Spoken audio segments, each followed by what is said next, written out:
Hi guys, இப்போ தான் வீட்டுக்கு வந்துட்டு கொஞ்ச நேரம் ஃபோன் பார்க்கலாம்னு பார்த்தா ஒரே நானோ டேப்பை பற்றியே வீடியோ போட்டுருந்தாங்கப்பா. சரி அந்த நானோ டேப் என்ன தான் இருக்குன்னு பார்க்கறதுக்கு மீஷோவுக்கு போயிட்டு சரி வாங்கலான்ட்டு ஒரு இதில் போய் மீஷோவில் போயிட்டு நானோ டேப்னு டைப் பண்ணி ஒரு வழியாக நானோ டேப்லாம் வந்துருச்சு.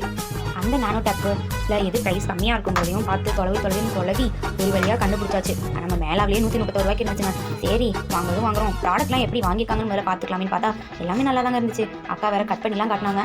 சரி நல்லா தான் இருக்கும்ட்டு அவசரம் தாங்க முடியாமல் அடுத்த பிக்சரில் எடுத்து பார்க்க ஆரம்பிச்சேன். பரவாயில்லைங்க, எல்லாமே நல்லா தான் இருந்துச்சு. சரி என்ன பண்ணுறதுன்ட்டு ரொம்ப நேரமாக இந்த பிக்சரே பார்த்துட்டு வேணாங்க ஒரு மனசோட சரி ஆல் ஓவராக எல்லா பிக்சரையும் பார்த்துடலாமேன்னு ஒரேடியாக பார்த்துட்டு அப்புறம் ஒரே முடிவா சரிடா என்ன தான் நடக்கட்டுமே ஆர்டர் போட்டுடலான்ட்டு ஆர்டர் ப்ளேஸ் பண்ண போயிட்டேங்க. ஒரு வழியாக பை நவ் கொடுத்தாச்சுங்க. பை நவ் கொடுத்து 131 ரூபாய்க்கு போட்டாச்சுங்க. 131 ரூபாய்க்கு போட்டதுக்கப்புறம் பை நவ் ஆப்ஷனை கிளிக் பண்ணியாச்சு. கிளிக் பண்ணதுக்கப்புறம் அந்த நம்ம கொடுத்துட்டு போய் டெலிவரி அட்ரஸ் ஓகே கொடுத்துட்டு அப்புறம் கேஷ் ஆன் டெலிவரியை பிக் பண்ணிக்கிட்டு அடுத்து ரேட்டையும் எல்லாத்தையும் டோட்டலாக ஓவராக பார்த்துட்டு நெக்ஸ்ட்டு ப்ளேஸ் த ஆர்டர் கொடுத்து ஒரு வழியாக நம்ம ஆர்டரை வெற்றிகரமாக ப்ளேஸ் பண்ணிட்டோம். ப்ராடக்ட் வந்ததுக்கப்புறம் எப்படி இருக்குன்னு வீடியோ போடுறோம். பாய்.